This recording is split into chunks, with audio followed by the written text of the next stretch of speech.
అవును, మనం వెనుకబడిపోయాం. కారు దూసుకెళ్తుంది, కమలం కూడా తగ్గడం లేదు.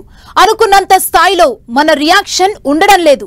ఇక నుంచి ఇచ్చి పడేద్దాం, ఒకటంటే 4 అనేద్దామని ఫిక్స్ అయిపోయిందట కాంగ్రెస్. ప్రతిపక్షాల విమర్శలకు స్ట్రాంగ్ కౌంటర్ ఇవ్వాలని నేతలకు ధైర్యం నూరిపోసారట ముఖ్య నేతలు. డ్యామేజ్ కంట్రోల్ చేసుకోవాలంటే ఇప్పటి లెక్కుంటే అయితే కుదరదని డిసైడ్ చేసుకున్నట్లు తెలుస్తోంది.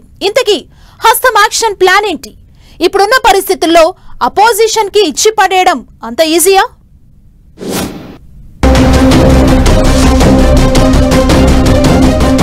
తెలంగాణ కాంగ్రెస్ కొత్త స్ట్రాటజీ.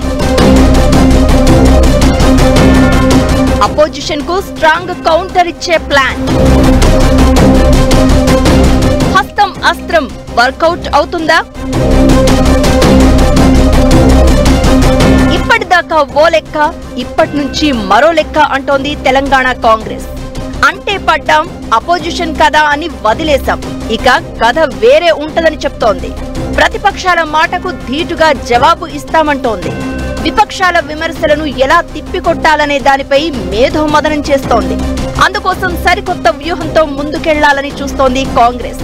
విపక్షాల వ్యూహాలను చిత్తు చేసేందుకు సరికొత్త అస్త్రాన్ని సిద్ధం చేసుకుంటోంది. తెలంగాణలో కాంగ్రెస్ పార్టీ అధికారంలోకి వచ్చి దాదాపు 10 నెలలు కావస్తోంది. రైతు రుణమాఫీ నుంచి మూసీ సుందరీకరణ వరకు ప్రతి అంశంపై అపోజిషన్ నుంచి ప్రెజర్ ఎదుర్కొంటోంది అధికార పార్టీ. ఈ అంశాలు జనంలో కూడా తీవ్ర చర్చనీయాంశం అవుతూ ఉండడంతో కాంగ్రెస్ పార్టీ అలర్ట్ అయింది. విపక్షాల విమర్శలను తిప్పికొట్టకపోతే జనం నుంచి మరింత వ్యతిరేకత వ్యక్తమవుతుందని, దీనికి సాధ్యమైనంత త్వరగా యాక్షన్ కు రియాక్షన్ ఉండాలని భావిస్తోంది.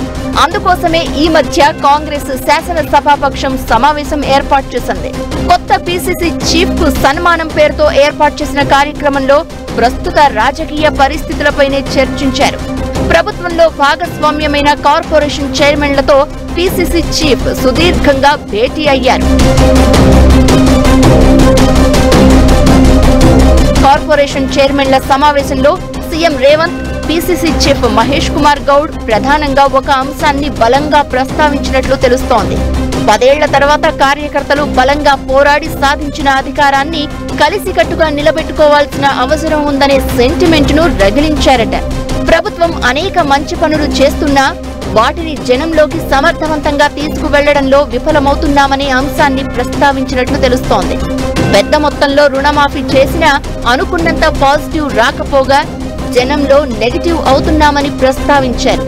రుణమాఫీ కాని రైతులకు కూడా త్వరలోనే రుణమాఫీ చేస్తామనే భరోసా క్యాడర్కు కల్పించాలని నేతలకు దిశానిర్దేశం చేశారట. ఇక హైడ్రా విషయంలో విపక్షాలు చేస్తున్న ప్రచారాన్ని తిప్పికొట్టడంలో విఫలమవుతున్న విషయాన్ని కూడా చర్చించారు.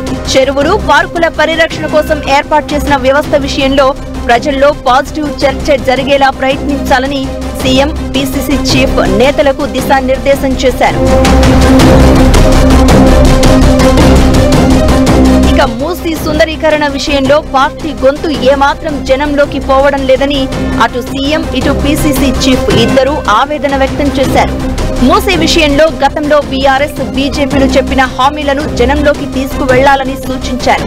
పేదలు, మధ్యతరగతి ప్రజలకు కాంగ్రెస్ అండగా ఉంటుందనే భరోసా కల్పించడంలో వెనకబడిపోయామన్నారు. ఈ విషయంలో ప్రజా ప్రతినిధులతో పాటు పార్టీ కూడా సమిష్టిగా పనిచేయాలని సూచించారు.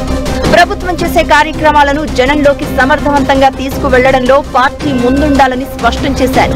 ప్రజా ప్రతినిధులు, పార్టీ నేతలు సమిష్టిగా పనిచేస్తేనే త్వరలో వచ్చే స్థానిక సంస్థల ఎన్నికల్లో మంచి రిజల్ట్ వస్తుందని, లేకపోతే పరిస్థితి చేయి దాటి అందరూ మునిగే ప్రమాదం ఉందని హెచ్చరించారు. దీంతో అపోజిషన్ ను ఎదుర్కొనేందుకు కాంగ్రెస్ వేస్తున్న యాక్షన్ ఎంతవరకు వర్కౌట్ అవుతుందనేది ఆసక్తికరంగా మారింది.